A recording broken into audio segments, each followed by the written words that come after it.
The importance of awe and wonder is profound.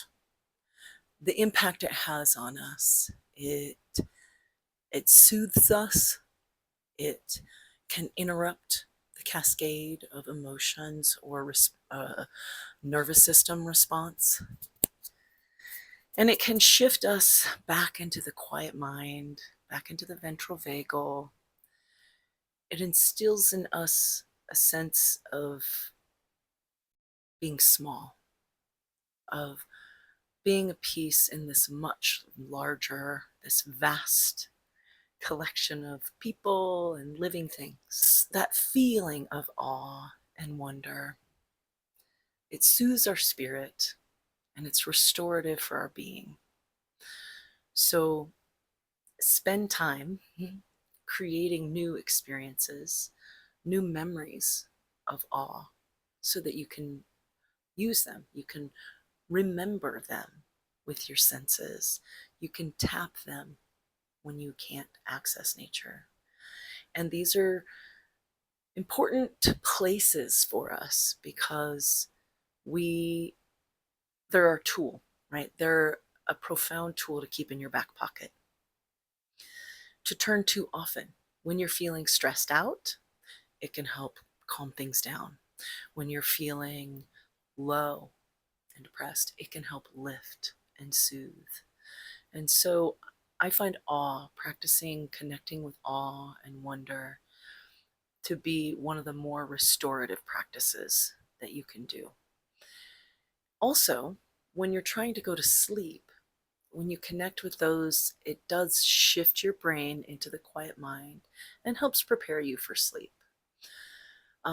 In general, so at night when you're trying to sleep, you can think of any vista, any place of awe, which tends to usually be like vistas, these vast places in nature that we get to experience seeing. You can also use space, because if you feel that sense of awe with space, thinking about space can also help quiet our mind.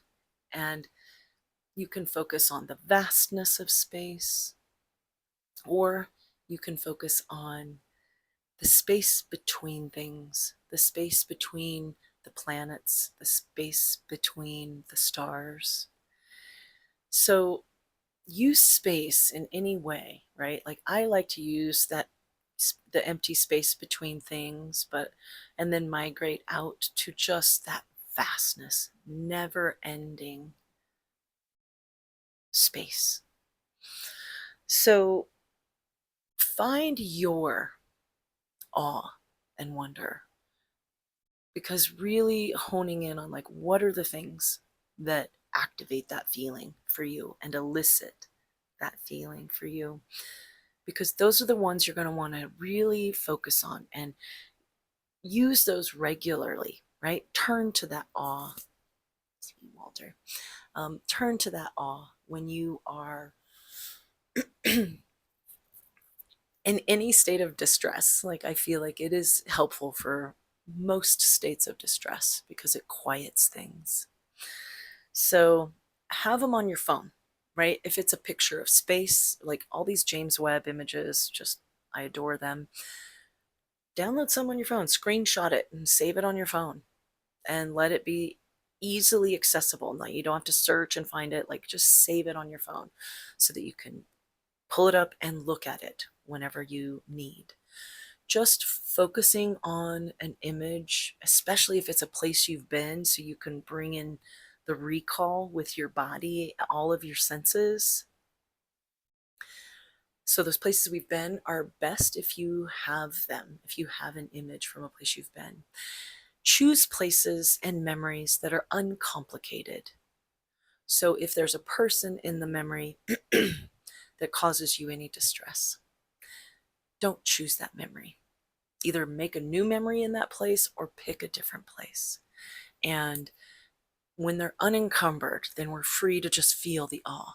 When there's encumbrances with other people or experiences, that can have a reverse effect and just elicit the feelings, the distress or the negative feelings you were feeling in that time. So choose well, right? And then if it's on your phone, whenever you're feeling either hyperactivated, hyperarousal, or hypo-arousal, right? When you've dropped into the collapse, the freeze response, either one, just look at that picture on your phone, staring only at taking in as much as you can.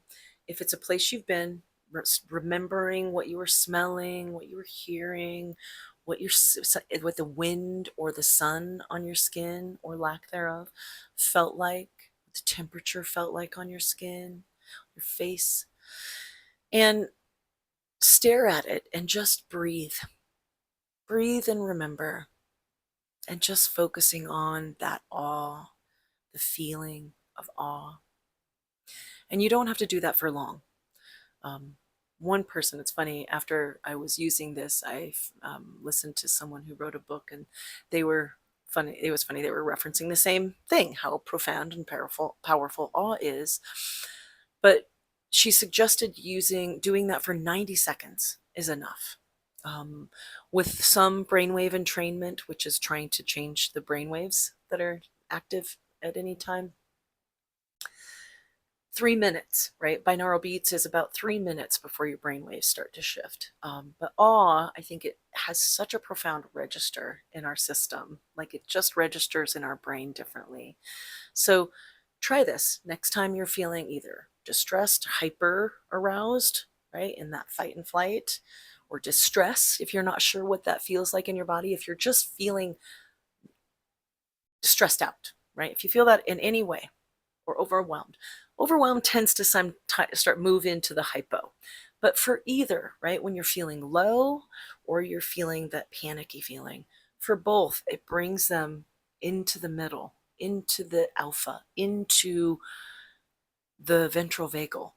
So choose your memories well, keep the pictures handy on your phone, and turn to them often.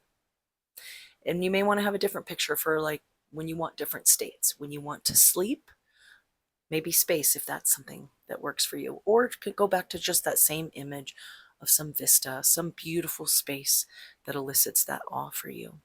So practicing that when you're distressed, when you're feeling low, and or when you're needing to go to sleep. So it also can help soothe our heart when we're feeling pains of the heart. So when you're going through grief and loss, awe is a really potent balm. It can be hard to access, but it can be a potent balm. So turn to awe and turn to it often. It will help.